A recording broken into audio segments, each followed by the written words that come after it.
बिस्मिल्लाहिर्रहमानिर्रहीम। अस्सलाम वालेकुम। तमाम देखने सुनने वालों को प्यार भरा सलाम कबूल हो। और आज हम मसाला फ्राइज की मज़ेदार सी रेसिपी लेके हाजिर हुए हैं।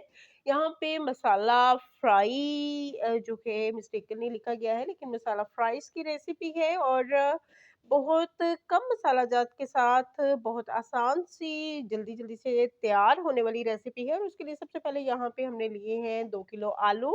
और आजकल जो बाज़ार में आलू दस्तयाब हैं, उनमें मिट्टी बहुत ज़्यादा लगी है, इस वज़ह से अच्छी तरह से पहले आलूओं को धो लें, पोटैटोज़ को धो लें और धोने के बाद हम इनको छील लेंगे।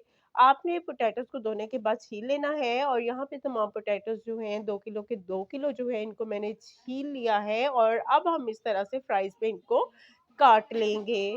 और जो फ्राइज़ के लिए पोटैटोज़ मिलते हैं वो बड़े होते हैं और एक साइज़ के हों तो अ, जो है फ्राइज़ अच्छे से काटे जाते हैं। और यहाँ पे हमने मैदा लिया है 1 कप और उसमें शामिल करेंगे दूसरे स्पाइसेस जिनमें अजवाइन है, गरम मसाला है, चिली फ्लेक्स है रेड और नमक है। और इसके अलावा हम इसमें शामिल करेंगे फूड कलर। नमक यहाँ इस वक़्त नहीं रखा गया है, लेकिन बाद में मैं नमक इसमें शामिल करूँगी। और चिली फ्लेक्स जो है 1 टेबलस्पून है, अजवाइन 1 टीस्पून और नमक भी 1 टेबलस्पून। 1 कप मैदा है और 2 किलो आलू है। नमक अगर आपको कम लगे तो आप इसमें मज़ीद शामिल कर सकते हैं। 2 pinch of yellow food colour और जो हमारे पास है सूखा धनिया पाउडर वो मैंने शामिल किया है। और सूखा धनिया पाउडर है 2 टेबलस्पून। और तमाम मसाला जात को हमने शामिल कर दिया है। अपने मैदे में कॉर्नफ्लोर ले लें, मैदा ले लें और अच्छी तरह से उसका बैटर बना के उसमें हमने फ्राइज़ को डिप किया है। और उसके बाद जो है फ्राइज़ को कढ़ाई में हमने शामिल किया है ऑयल। और गरम जब अच्छे से हो जाए तो उसमें आप अपने इस तरह से फ्राइज़ शामिल कर दें।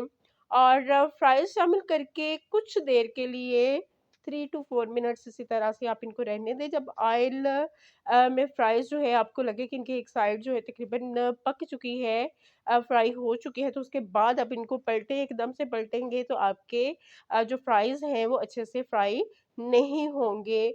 और एक दूसरी बात आपने याद रखनी है कि एक तो आपने ऑयल जब आपका प्रॉपर गरम हो जाए तो उसके बाद इसमें जो है फ्राइज़ शामिल करने हैं।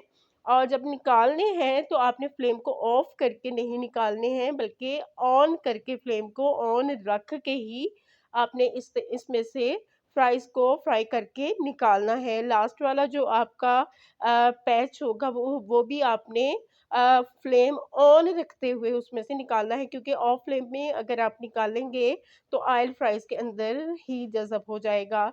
तो ये हमारे मज़ेदार से मसाला फ्राइज़ जो हैं ये तैयार है। जो स्टार्ट में आपने बच्चा देखा है वो मेरी सिस्टर का बेटा है माशाल्लाह। उसको तो फ्राइज़ बहुत अच्छे लगे हैं, लेकिन अगर आपको जो है फ्राइज़ पसंद आए हों, हमारी आज की वीडियो, हमारी आज की रेसिपी पसंद आई हो तो आप फीडबैक देना ना भूलिएगा। और अपना